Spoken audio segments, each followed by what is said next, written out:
In this video, I'm going to be showing you how it's possible for the super rich to be unable to afford a decent meal at a restaurant, how to stop losing money every year, and if you stick with me till the end, a cool bonus point to impress your friends. Let's enjoy this right here.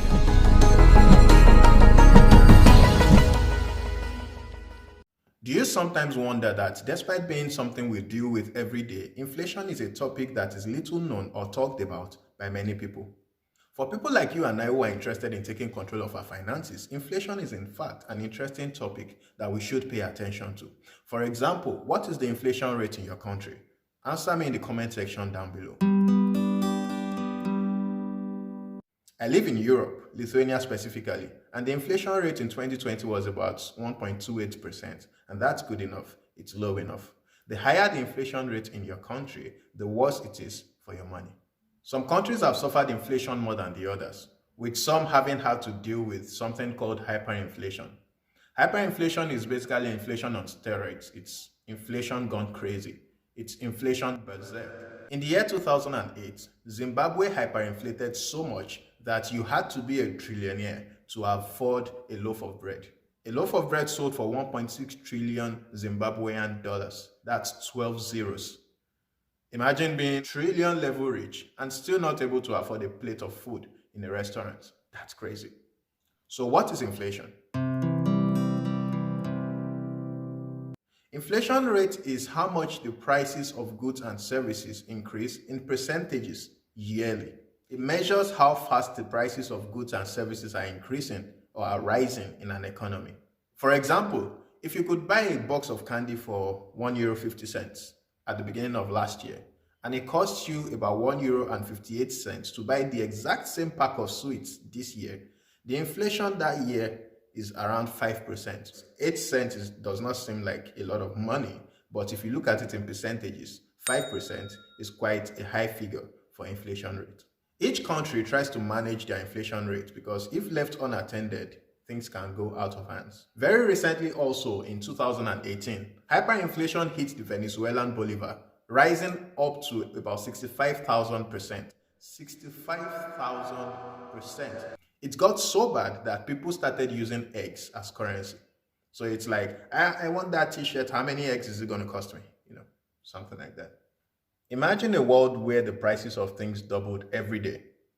That means if you saw an item that you are interested in buying and you didn't have enough cash on you that day, you had to come back tomorrow with twice the amount that is on the price tag to pick up the same item.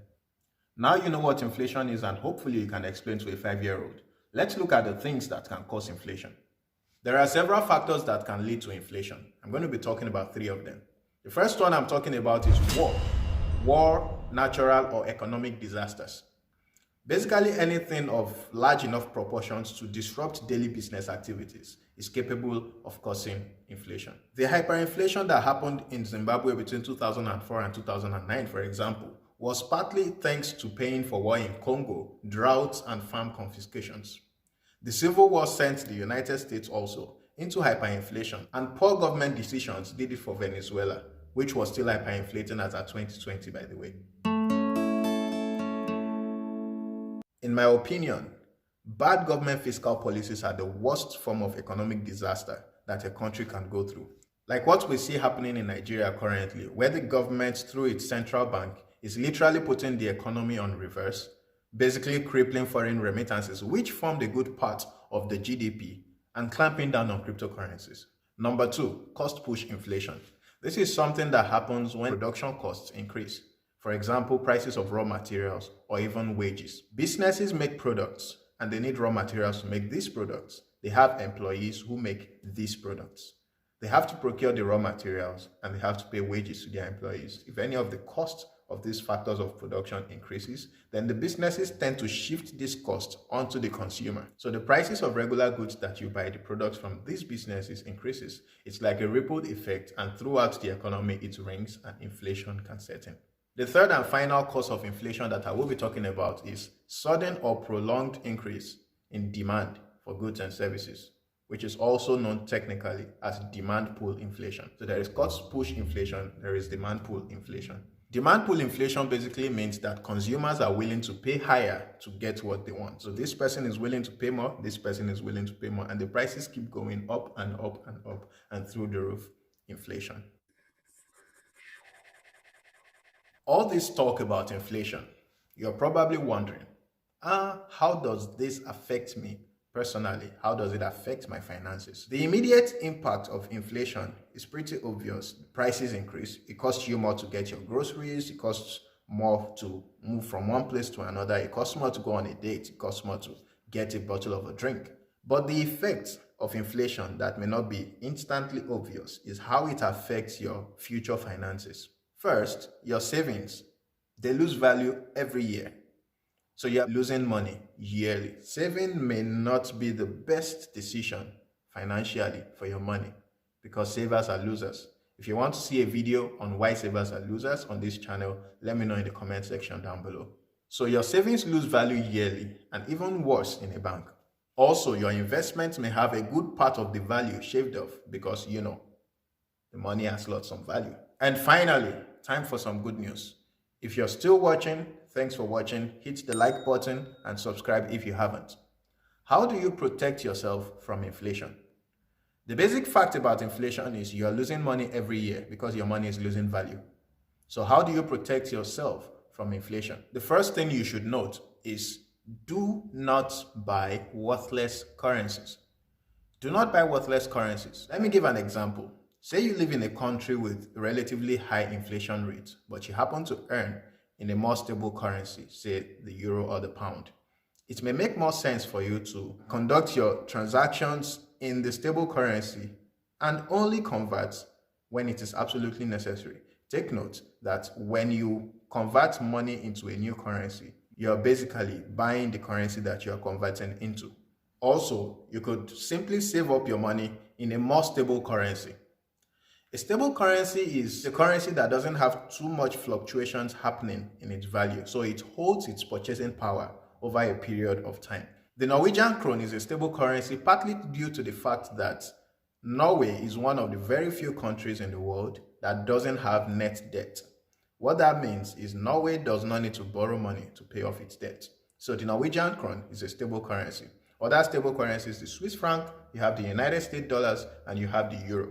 So if you are going to save money in a stable currency. How to spot a stable currency? They are usually backed up by a solid economy and good political systems. Also, the more likely it is that foreign countries hold these currencies in their reserves, the better.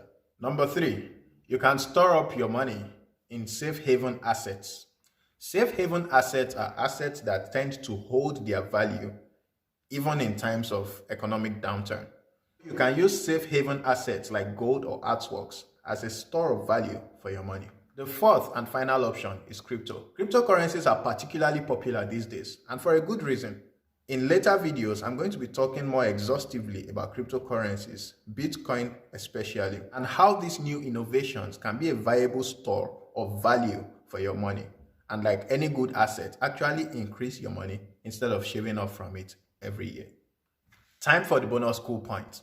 Thanks for staying through till the end of this video. If you haven't subscribed yet, please do so now. It will really help this channel a lot. You've probably wondered how inflation actually affects currencies and makes their value drop. This is a possible scenario that you can use to explain this concept. If the inflation rate in country A is relatively higher than the inflation rates of other countries that are its competitors, this means the prices of goods and services from country A will increase rapidly and relatively faster than that in the other countries. Now remember, these countries are competitors, each trying to sell their goods and services. So the relatively higher prices from country A makes it less desirable, thereby reducing their exports and the demand for their currency. This will ultimately lead to depreciation of country A's currency. So demand, supply. When there is less demand for the exports of a country, that means there is less demand for the currencies of that country, and that would definitely affect the value of the currency. Give this video a thumbs up if you enjoyed watching. Please share with a friend if you think they will find it useful. I would love to read your comments in the comment section down below. See you in the next one. Cheers. When inflation is left unchecked,